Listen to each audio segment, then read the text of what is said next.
So here I am in my web browser. As you can see, I've hit developer.force.com. This is where I can go to sign up for my free force.com developer account. You'll see there's a login option. There's also a join now option. So if you were signing up for your brand new account, you go ahead and add your information, your email address and things like that. Define what your username is going to be when you access that account. And then of course your typical CAPTCHA. So once you submit that, then you're going to get access to Developer Force. Now I've already signed up for one. And I'm going to go log into that using a demo account I created. And I'll click login. This will then take me into my completely fresh dashboard here. I haven't done anything in here yet. This is a brand new account. And I can look at this and see by default, I have a number of tabs at the top, which is a very important concept, which describes the data objects in my environment. I can see some getting started information if I want to add a new application. And then as we're going to walk through, there's a number of things over here where I can administer and configure my app. We'll spend a lot of time there. So I can see the home page, and this is what's going on there. I can see how to access that. I can see the system overview, which shows me how many custom objects I have, how much data I've stored here. You can see I can go up to 5 megabytes with this account. You can see how many business rules I have, so just some default things already in there, how many licenses I'm using, how many custom apps I have, all sorts of fun stuff. So I can see here, very simply, an overview of my application. And always click the Home tab in the top left to go back home, which takes me to my dashboard. So this is my home page for my end user. This is what they would see. And I can see things like my username. I can see Chatter, which is their messaging tool, like a Facebook-like tool.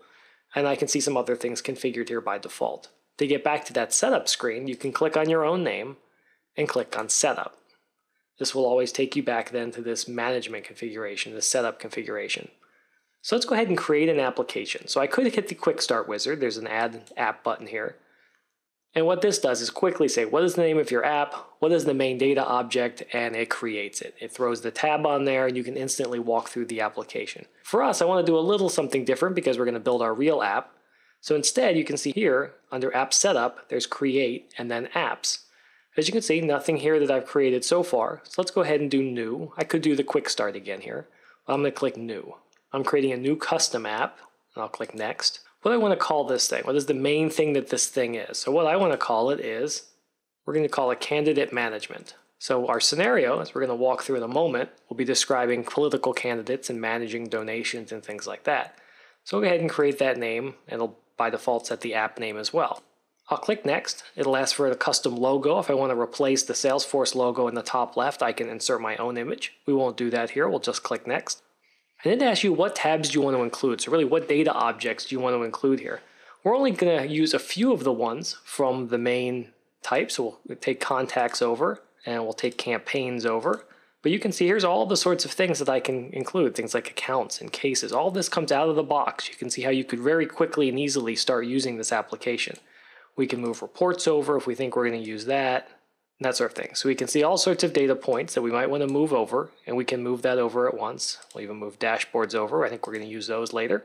And that should be good. So I've got home, contacts, campaigns, reports, and dashboards. And I can pick what my default landing tab is where should a user who first logs in go? And we'll say they start out with their home page.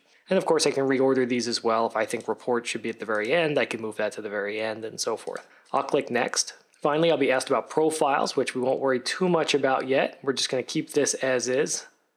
We'll make sure that at least for the visible user, that we want to set that so that people can at least see it. So we'll go ahead and make this the visible to a few different user types. We'll even make it their default. So if you're a system administrator or a standard user or platform user, this will be the automatic application you see of all the different applications available to you in Force.com. Finally, I'll click Save.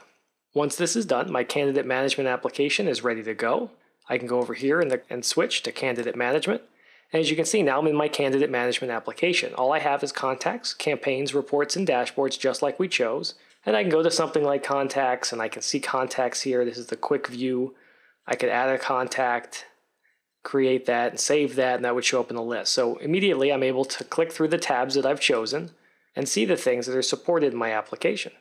That ends this quick walkthrough that at least showed us how to create a new application, took a quick look at the UI after we of course signed up for a Developer Force account, creating the application, choosing some core tabs, and then being able to get started in the next modules with building data objects and so forth.